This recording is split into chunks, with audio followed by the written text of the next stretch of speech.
The night was alive with tension, the kind that had been simmering for months, but finally felt ready to explode.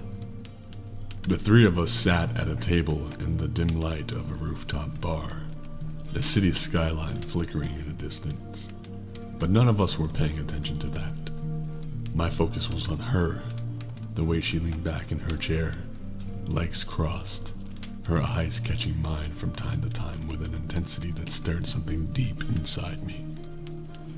But then her gaze would shift to him, and I felt the unspoken rivalry crackle in the air. She wasn't making it easy. If anything, she seemed to thrive on the tension between us, letting her fingers trail over the rim of her glass, teasing, testing, knowing exactly what she was doing to the both of us. Her lips curled into a smile as she glanced at him, then back at me, as if waiting to see who would break first. He was my best friend, and we both had wanted her for such a long time. Though we never said it out loud, we didn't have to. We felt it in every conversation, every lingering glance that she gave to one of us, and every quiet moment when she'd position herself just close enough to stir the fire without fully igniting it. But tonight was different. Tonight, something in the air was shifting, like we were all reaching the edge of something, and none of us knew who would fall first.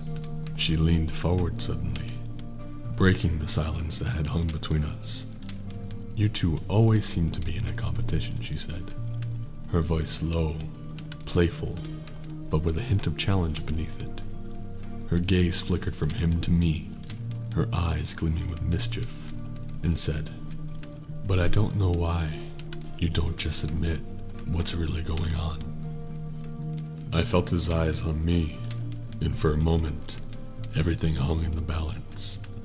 But then she stood, the movement smooth, deliberate, as she made her way around the table, her hand brushing my shoulder as she passed by me, then sliding over his as she came to stand between us. She looked down at the both of us, her smile widening, as if she's been waiting for this moment all along. "Why don't we stop pretending?" she asked, her voice barely above a whisper, but it carried weight, like a dare neither of us could resist. I felt the pulse of desire hit hard, seeing her stand there so confident, so in control. She leaned closer to me first, her lips grazing my ear as her breath sent a shiver down my spine. "You've wanted me for a long time, haven't you?" she whispered, her hand sliding down my chest, stopping just above my belt, teasing, but firm enough to catch my breath. But just before I could respond, she turned to him, her hand leaving me and finding its way to his neck, pulling him toward her. I watched as she kissed him, slow at first, testing, but then deeper, more intense. His hands found her hips, gripping her with the same hunger I felt. I clenched my fists, watching them, feeling the heat rise between all of us.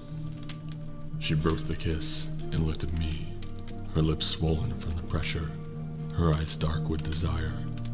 "Don't think I've forgotten about you," she murmured, taking a step closer, her body now pressed between both of ours, trapped in the middle of this silent war of passion we had all been fighting.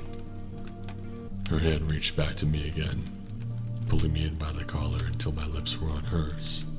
She kissed me fiercely, her tongue slipping between my lips as her body molded to mine, her curves fitting against me like she had been made for this moment. I could feel his hand still on her waist, both of us touching her, both of us wanting her, and she wasn't choosing. She didn't have to. When she pulled away, her breath was ragged, her chest rising and falling rapidly as she looked between the two of us. Her lips then started to curve into that same wicked smile that had driven us both crazy for so long. "It seems like you both have something to offer," she said, her voice soft, teasing. She took my hand and placed it on her waist. then guided his to the small of her back, making sure we both understood exactly what she was doing. Her fingers trailed over the hem of her shirt, teasing us with the promise of more, and says, "But I think it's time you work together." I caught his eyes for a brief second, and for the first time, we weren't rivals. There was a silent understanding, a recognition that this was the moment we had both been waiting for, and neither one of us wanted to stop.